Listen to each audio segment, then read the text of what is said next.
Luke chapter 18. He also spoke a parable to them that they must always pray and not give up, saying, There was a judge in a certain city who didn't fear God and didn't respect man.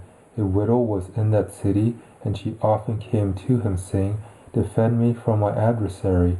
He wouldn't for a while, but afterward he said to himself, Though I neither fear God nor respect man, yet because this widow bothers me, I will defend her, or else she will wear me out by her continual coming.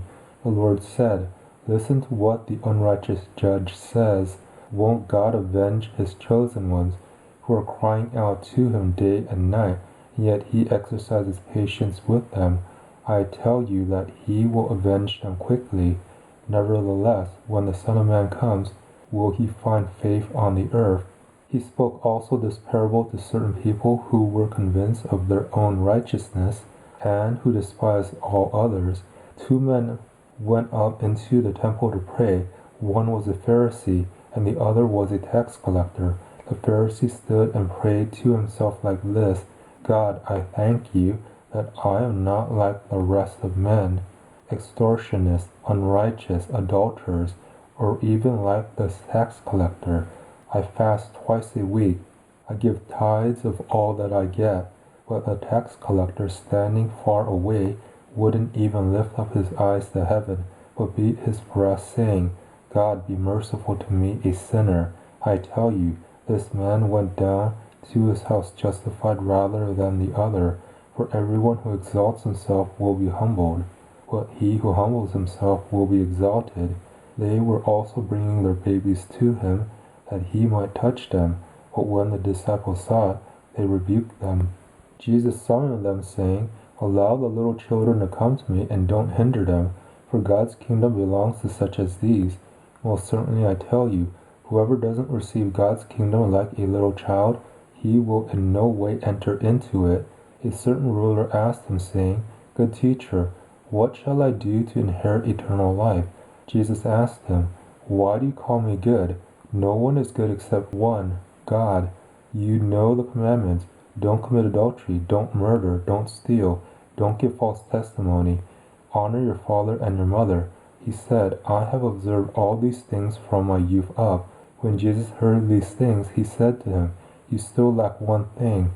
Sell all that you have and distribute it to the poor. You will have treasure in heaven.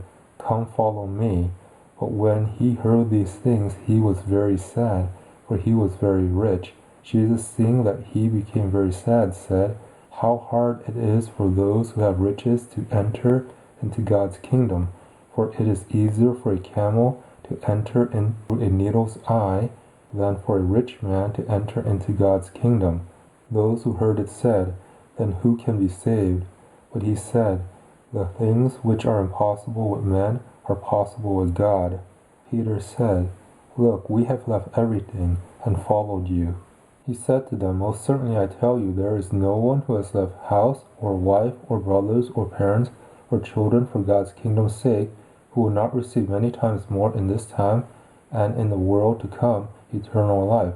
He took the 12 aside and said to them, Behold, we are going up to Jerusalem, and all the things that are written through the prophets concerning the Son of Man will be completed.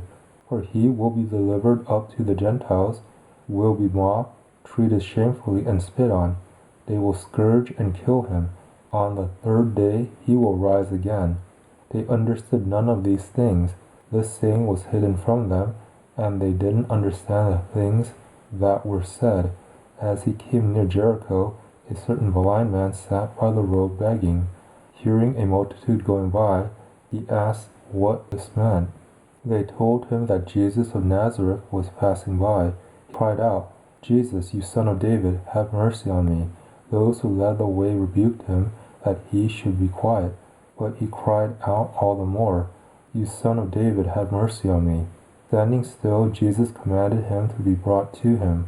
When he had come near, he asked him, What do you want me to do?